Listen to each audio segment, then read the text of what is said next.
7 अक्टूबर 2023 को हमास ने इजराइल पर जमीन, आसमान और समुद्र से अभी तक का सबसे बड़ा हमला किया था। दक्षिणी इजराइल के कई शहरों और कस्बों में हमास के लड़ाके घूम घूम कर इजरायलियों को मौत के घाट उतार रहे थे। इस दौरान हमास के लड़ाके 250 से ज्यादा इजरायलियों को बंधक बनाकर उन्हें गाजा ले गए थे। इन बंधकों में कई इजरायली सैनिक, महिलाएं, बच्चे और बुजुर्ग शामिल थे। हालांकि उसके बाद जब इजराइल ने गाजा पर जमीनी हमला किया तो इस दौरान हमास ने कई इजरायली बंधकों को रिहा भी किया था और आईडीएफ ने कई बंधकों को छुड़ाया भी था। लेकिन जिस दिन यह हमला हुआ था उस दिन इजरायली सेना के आला अधिकारियों के एक ऐसे आदेश का खुलासा हुआ है जिसे सुनकर हर कोई सन्न रह गया। और पहले ही बंधकों की रिहाई और चुनाव न कराने को लेकर विपक्ष के निशाने पर चल रहे नेतन्याहू इस खुलासे के बाद इजराइल की सियासत में भूचाल ला दिया है। दरअसल इजरायली सेना पर अपने ही नागरिकों की हत्या करने का आरोप लगा है। लेकिन अब आप पूछेंगे कि आखिर इजरायली फौज अपने ही नागरिकों की हत्या क्यों करेगी? तो आपको बता दें कि 7 अक्टूबर के दिन आईडीएफ ने हैनिबाल आदेश को लागू कर दिया था। तब इजराइल के अफसरों ने कहा था कि गाजा से इजराइल में घुसा एक भी वाहन वापस गाजा नहीं पहुंचना चाहिए।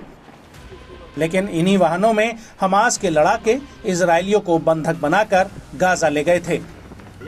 दरअसल इजरायली न्यूज एजेंसी हारेट्स ने खुलासा किया है कि 7 अक्टूबर के दिन दक्षिणी कमांड ने हानिबेल निर्देश को लागू कर दिया था, जिसके तहत इजरायली सेना को अपने ही सैनिकों और नागरिकों को मारने का अधिकार दे दिया गया था। ये वो नागरिक और सैनिक थे जिन्हें हमास के लड़ाके बंधक बनाकर गाजा ले जा रहे थे।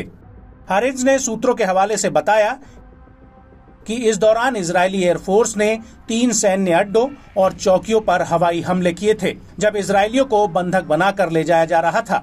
ये तीनों सैन्य चौकियां इजराइल और गाजा बॉर्डर पर स्थित हैं और इस इलाके को आईडीएफ की दक्षिणी कमांड ने किलिंग जोन घोषित कर दिया था, जबकि एक अन्य आदेश में कहा गया था कि एक भी वाहन गाजा वापस नहीं लौटना चाहिए।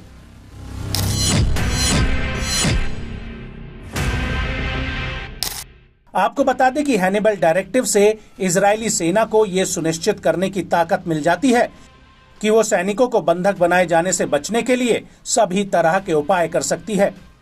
उसमें इजरायली सैनिकों की हत्या का उपाय भी शामिल है।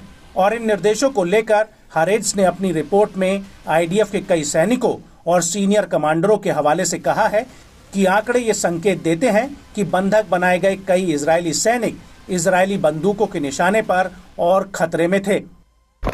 न्यूज एजेंसी का कहना है कि इजरायली कमांडरों ने 7 अक्टूबर 2023 के दिन इस पर बहुत जल्दी फैसला लिया था और ये फैसला लेने वाला कोई भी व्यक्ति ये जानता था कि वो अपने ही सैनिकों पर हमला कर सकते हैं। वहीं इजरायली मीडिया ने कई ऐसे गवाहों से बात की है जिन्होंने इस बात की तस्दीक की है कि इजरायली टैंकों ने हमास और इजरायली सैनिकों को निशाना बनाया था। सूत्रों का कहना है कि एक हमले में तो 14 सेटलर्स की मौत हो गई थी।